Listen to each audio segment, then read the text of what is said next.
In this Mind Over Pip segment, we're going to cover how to overcome bad trading habits.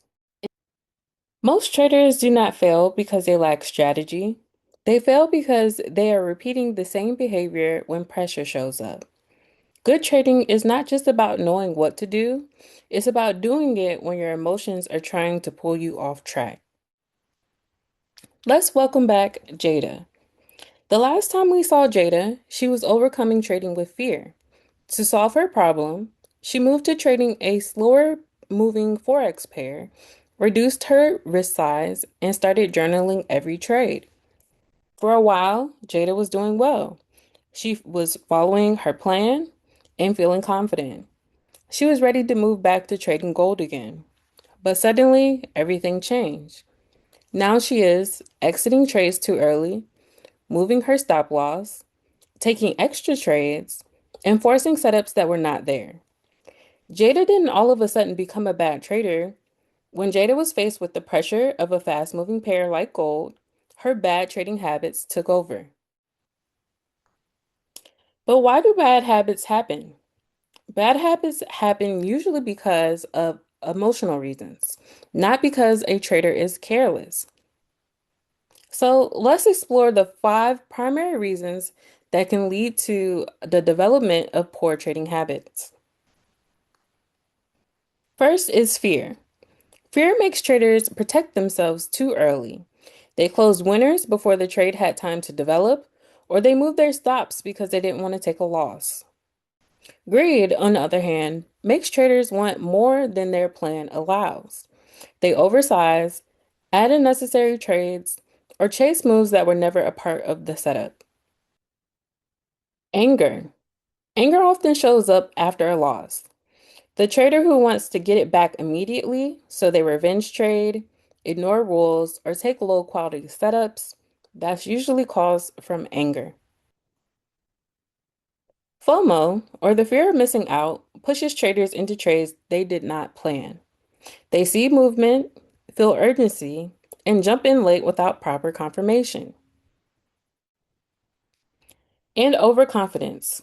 After a winning streak, traders tend to think that they can bend the rules just this once. That often is when discipline breaks down. So here's a list of examples of common bad trading habits that most traders tend to experience at one time or another. Exiting trades too soon. The trader gets nervous and takes profit before the setup is finished. Moving stop loss. Traders change their risk after entering because the trade is going against them. Overtrading. The trader takes too many trades out of boredom, frustration, or excitement. Oversizing. The trader risks too much, which makes every tick feel emotional. Chasing trades. The trader enters late because they do not want to miss out on the move. Ignoring the plan.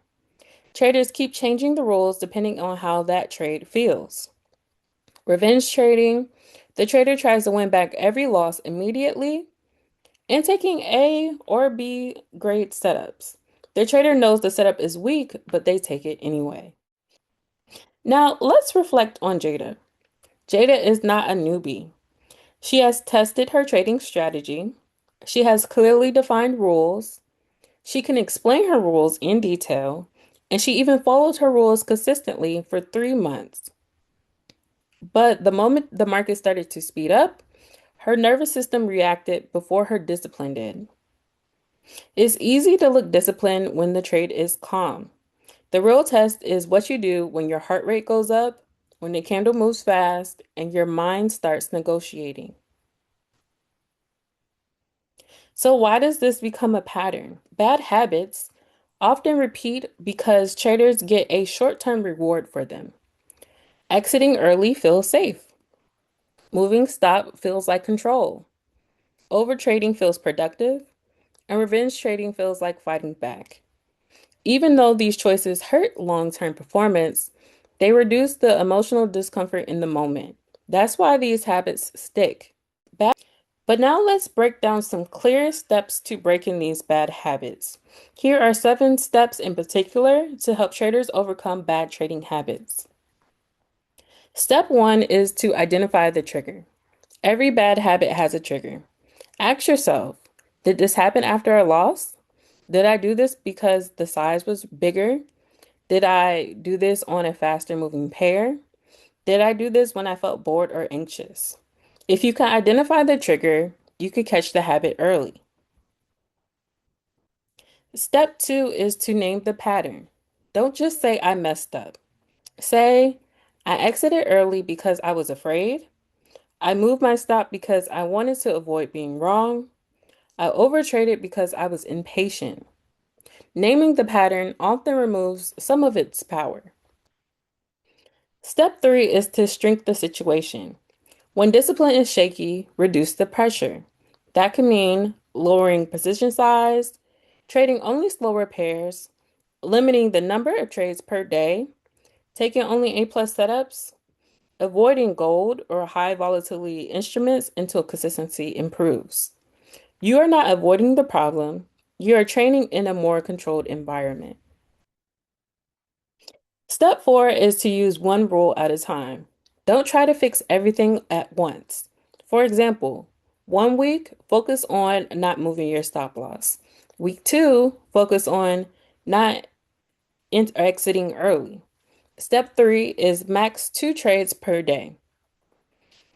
One rule at a time makes it easier to enforce and easier to measure. So focus on just changing one thing at a time. Step five is to review every trade. After every trade, ask yourself, did I follow the plan? What emotions were present? What was the trigger? And what could I do differently next time? This is where growth happens. Not after a month, not after a meltdown, just trade by trade. Step six is to create a consequence and reward system. Habits change faster when there is structure. For example, if you break the rule, cut your size on the next trade. If you follow your rule for 5 trades in a row, you may increase your lot size slightly. If you break a rule twice in one day, then you stop for that trading session. This teaches your brain that discipline has value. Step seven is to build an identity, not just discipline. The goal is not to only try harder. The goal is to become a type of trader who says, I do not move stops. I do not chase channels. I do not overtrade. I wait for my setup. When discipline becomes identity, it gets easier to repeat. Most traders do not lose because they do not know what to do. They lose because in the heat of the moment, they stop doing it. You are not to break bad habits by promising yourself a better future. You break them by winning the next decision. Step by step, trade by trade, you're not just building a better account, you're building a better reaction to pressure.